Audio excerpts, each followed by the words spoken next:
Hello, this is Cheryl Bullock, and I'm your dissertation chair here at Grand Canyon University.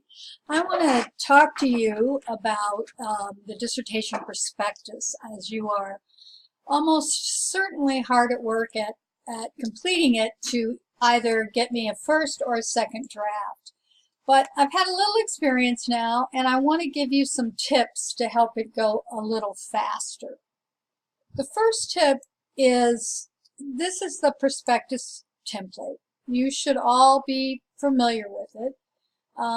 It's called Dissertation Prospectus. The prospectus overview and instructions is the first part, and just be sure you read this carefully. Now, my tip is, what I've found is that after each section there are rubrics, and these rubrics are not really followed as carefully as they should be for most graduate students. So before you start even writing, look at the rubric for the section and see exactly what they want you to put in. Use this as your outline for each section.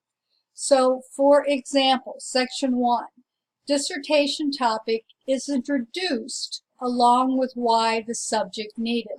That's a little vague, but make sure you've clearly identified your research topic.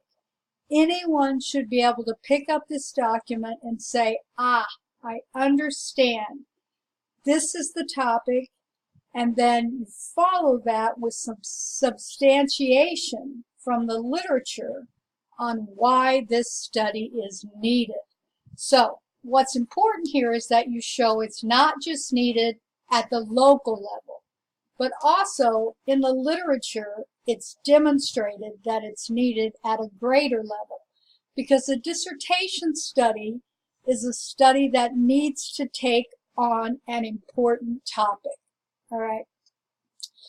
Provides a summary of results from prior empirical research. What does that mean? That means you need to have read current, no older than 7 years, so 2012, peer-reviewed. If you don't know what peer-reviewed means, please Google peer-reviewed journals or peer-reviewed articles, and you can find out what that process involves.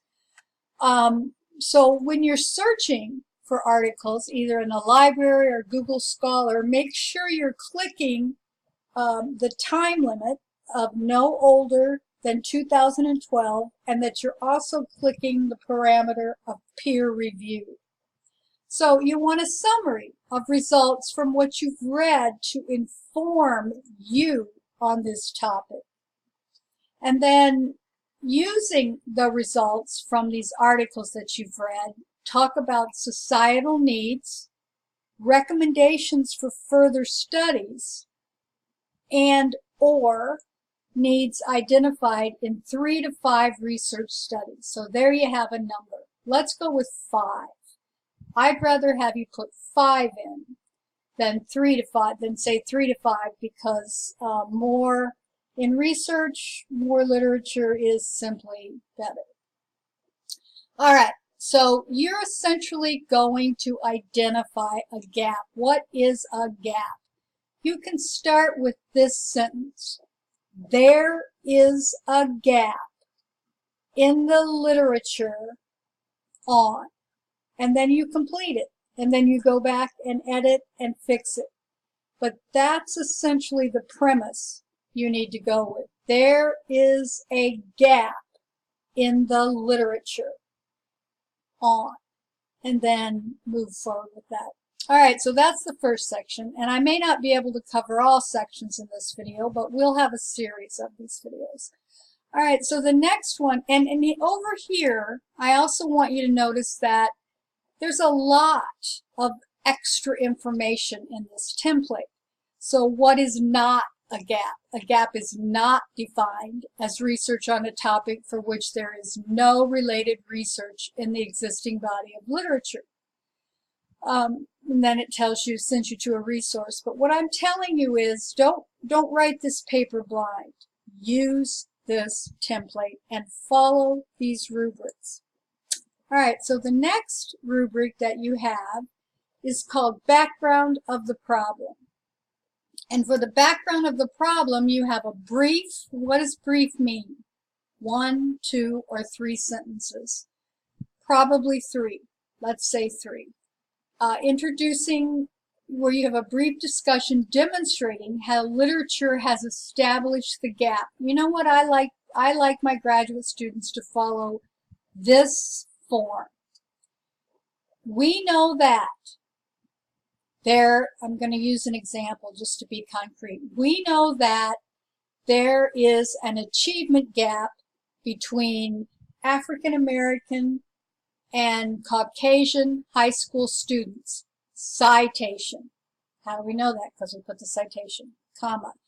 And we also know that African American males do not graduate from college at the same rate as Caucasian males. Citation. However, what is not known is what services provided make the most impact to help those who did graduate, or something. Your topic is that gap. But I like my graduate students to say, hey, we know this, citation, and we know this, citation. But what is not known is, boom, and that's your gap in the literature. Discuss how the need or defined gap has evolved historically. You know, that's really missed a lot by graduate students. This is where you're going to go in and show, you know what, I've read enough literature that I can respond to this. I can discuss how the need or defined gap has slightly been studied, has not been studied, how it has evolved in the literature to a problem that I now say is worthy of my dissertation. So the problem statement says that the dissertation will be developed from and justified by the need. So in other words, in this section, you need to demonstrate that I'm about to go on and propose a dissertation topic, and it's not just because I like it. You know, one of my favorite examples is, here's a problem. There's a problem in that I can't get enough low-fat ice cream that tastes good on the market. Is that a problem worthy of study? I don't think so. So you need to justify that your research topic is worthy of a dissertation, and that's what this section's all about. And again, I want you to know that you have a lot of examples.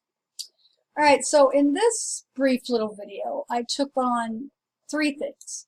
One, that you need to find, access, memorize, fall in love with, put under your pillow this guidebook right here, because this is going to help you. You know, you don't want to do this blindly. You want to do this the way Grand Canyon University wants you to, so we can all have an easier, smoother dissertation life. So the first thing I talked about is this prospectus instructions. Read it, then read it again, then read it one more time before you even start. It's like a complicated recipe. Read it through to the end until you start. Before you start. The second thing I talked about was specifically the introduction section. And what I want you to do is go through each one and say, okay, here's the first thing I'm supposed to do. Dissertation topic is introduced along with why the study's needed. That should be the first sentences of your introduction. You should follow that with a summary of results from the prior empirical topic. Grand Canyon U says 3 to 5. Cheryl Bullock, your mentor, says 5. 5 or more. I'd say no more than 8, but at least 5. So you're going to use these results from 5 timely studies, peer-reviewed, no older than 2012, to show there is a gap. The third thing that I talked about, and by the way, you have lots and lots of information on how to write the gap in this paper. The third thing I talked about is this section called background, and a lot of people get this confused. Introduction and background are two different sections, so be sure you read through this and understand the difference. So, in the rubric here on the background, you are to introduce a brief discussion demonstrating how the literature has established a gap. I like my graduate students to follow some format along the lines of, we know that, boom, citation.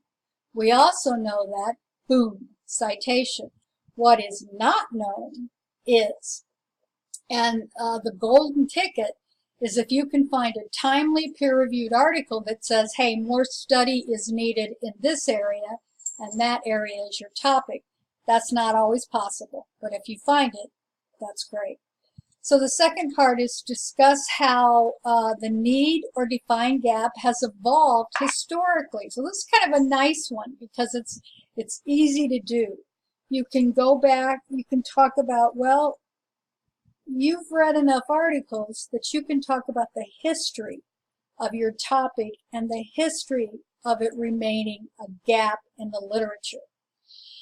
The next one on this rubric is alignment.